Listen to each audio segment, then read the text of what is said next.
heat of two seduced ones. A person is interested in what motivates a person close to him. It is like being in search of motives for an appropriate novel, where he would be the one who happened to see a miracle for himself and did not walk away in doubt of his mastery over it. Meanwhile, he calms down and is filled with receptive surges of feelings from touching the skin and materials of clothing. He has chosen the whole body with a keen eye. He follows somewhere the plasticity of movements and the change of scenery around the girl's sex.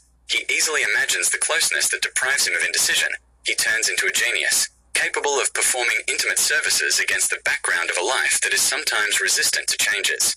Admiring a girl immerses him in heavy thoughts of an intimate nature, where he sees her undressed in a comfortable body position among a flexible entourage, or half-dressed to moisten her genitals as a result of his attention, where he tirelessly paints his images of relationships to her chosen one, where she is devoted to him to strengthen her attractive texture. He wants to possess her soul more reliably, surprise her with pleasant surprises, calls at critical moments, saving her from loneliness, exaggerated narcissism, sad trust only in himself.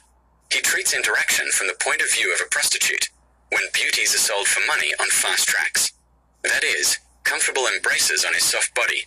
Her body on the fifth excite him to heroism.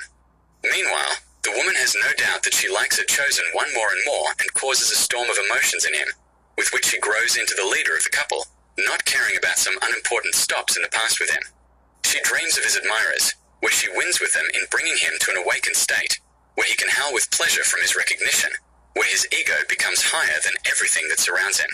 She does not want to run away from him in moments of his exhaustion in bed. She wants to replace him with the most temperamental, because in her opinion he is able to attract most of them.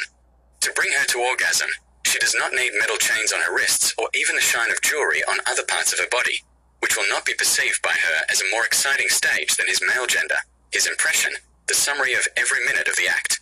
The couple experiences the heat of temptation to approach for the sake of playing out the flow of mutual warmth of bodies that passionately react and unbearably drag into the promising solitude of mutual pleasure of hands on the body, which penetrate in an impressive movement through the mucous membranes to the very soul. The test brings a man immeasurable eroticism into his life, where he will remain exhausted from looking at the female roundness and from sex itself. He didn't even know he was capable of such a love, where her jealousy drove him to stupor, from her height, impeccable manners, and emotional growth, her keenness, trust, an accessory unsurpassed and penetrating to her trembling depths, where at the height of her achievements she became queen with him forever.